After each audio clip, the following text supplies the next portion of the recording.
welcome back to Lumen Lineage. I'm Crystal Perrin, and today we're going to talk about something that I think a lot of people think in their heads, but they don't necessarily say out loud.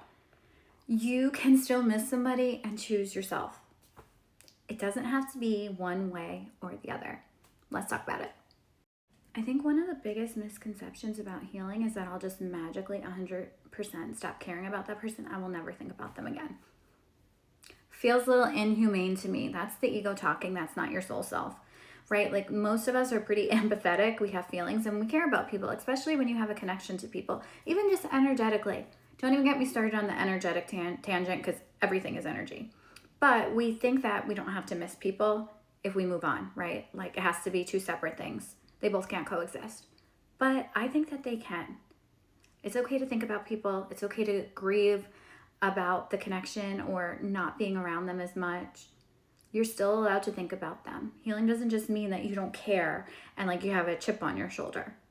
It's okay to care deeply about somebody, but still return to yourself and choose you. That's what real healing is.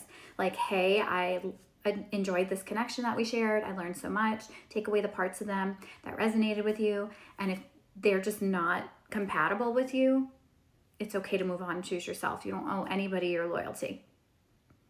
Part of a lot of the healing I've done is I was in a relationship that was I we watched TV together. We would go to bed at the same exact time. Everything we did, we were like one person. And also I was very young, so I didn't know any different. Or I think a lot of people are like, you are mine, you belong to me. I don't think that's real love. I think love is when you still choose somebody every day. You show up through all their versions, right? Because I'm not the same girl that I was even 3 years ago. I'm a completely different person. So when you truly love somebody and you want to be with one person, I think that you just honor that connection that you have and you're like, hey, I'm still showing up. I'm still communicating. I'm consistent. I'm vulnerable. I'm here. How can I support you? How can I love you? And that's really special and beautiful. And some people don't want to be tied down. Like somebody said to me, I want you to be mine. Like I don't want to belong to anybody. I think that there's something so beautiful, profound, and special about having a partner and like those really long relationships like our grandparents had and some of our parents, where people really just ride or die, like you stuck it out. It's so amazing. But I do think that choosing somebody is also really special, right? And letting them be them and experience life how they see life through their own personal lens. I think sometimes if we miss somebody, we confuse that with meaning like, oh, I should have stayed, or maybe I made the wrong choice. Maybe I should go back. But missing somebody doesn't mean that they were aligned with the new version of yourself or the next chapter in your life. And the longer that you hold on to somebody that isn't meant for you, the longer you kind of stop the universe from sending you new experiences that are going to help you grow even more. I feel like the connections I've been making have been getting, I'm more aware, which being self-aware, such a good time here. Like, it's amazing to be super self-aware, but it's scary when nobody else is self-aware and you're just like the only one standing here. Like, am I the only one here? Okay, I get really weird with energy and science stuff, so stick to the topic, Crystal. Okay. Sometimes missing someone simply means that they mattered, right? You hoped, you invested, you loved, and grief for that is significant. It's real, it's meaningful, but it's not necessarily compatibility. Things won't be forced. Things won't feel hard. They'll feel natural with somebody. You'll be able to be soft and emotionally vulnerable, right? You won't be like, oh, I shouldn't say this. I'm too much. Be too big. Because I promise you the right person is going to love all those parts of you. I'm a lot. Like I have big energy. I have a big heart. And I expect the same in return. And when I don't get it, I used to be like, oh my God, what's wrong with me? There's literally, well, there's a lot wrong with me, but there's nothing wrong with that per se. It just means maybe it wasn't aligned or an energetic match, and that's okay. You don't want to be shrinking yourself. You don't want to be compromising too much, and you don't want to abandon your own needs too, because you matter. You don't have to villainize somebody just because the connection ends. Sometimes two people love each other and they still aren't able to create emotional safety. And when things get toxic or draining or your body is in flight or fight mode, it's painful, but you need to walk away and choose yourself. And sometimes that's the hardest part because we have these attachment wounds and we feel like we are drawn to somebody and we need them, right, to function. But part of that is self-concept and working on yourself and being like, hey, I'm going to be okay with or without this person. Because I've had connections where they're super intense at first. I'm like, yes, amazing. Because I'm a Scorpio, right? Like, I love that shit. I love when people are like, really, like, I want your soul. I'm going to eat you alive. I'm like, yeah, let's do this. But, I mean, is that a realistic frequency to maintain every single day? No. I mean, you can still have passion but you need some sort of like balance and consistency, right? And our minds love certainty. We like to know how things are going to play out because it creates safety for us. Like, oh, this is what's going to happen. I can prepare myself. But sometimes healing asks us to sit in complexity. You can hold two truths at once, right? You can still love somebody, but not betray yourself to stay here. You can still miss somebody, but choose not to return. And this is where the halo method invites us to kind of explore this a little bit deeper together. So for step one, we're going to illuminate. We're going to talk about and bring to light what actually happened. Not what you hoped would happen, not the promises, the actual reality. We're going to sit with it. We're not going to be delusional.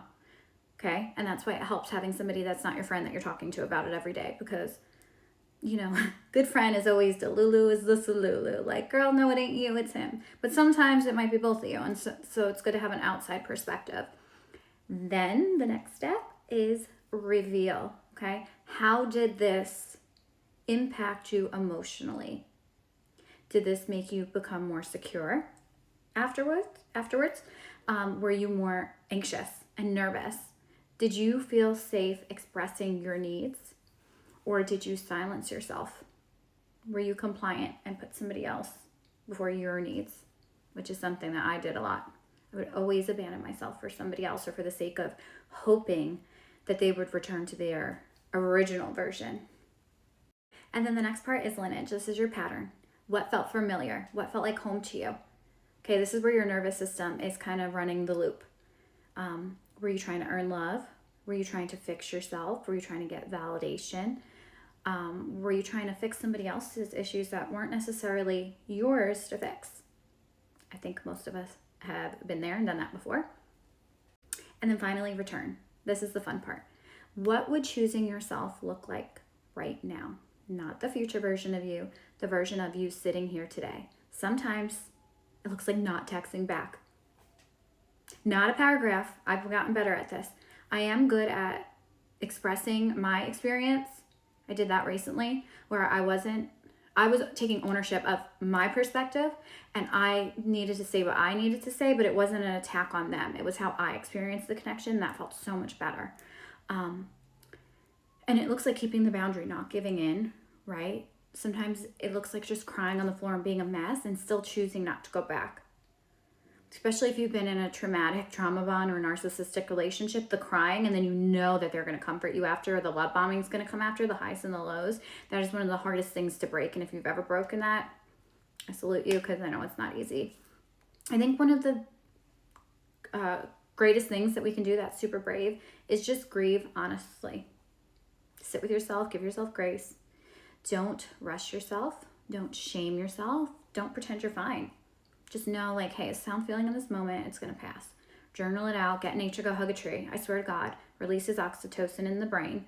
I have a tree everywhere. When I used to have a house and I had a tree. I had a beautiful backyard. I had 3 acres, a pond, and I had like a favorite tree. And I miss him. But yeah, I would just sit and journal and hug him. And you just visualize the tree removing all the black, dark energy out of your aura and then penetrating, you know, light and love into your body, going through all your chakras.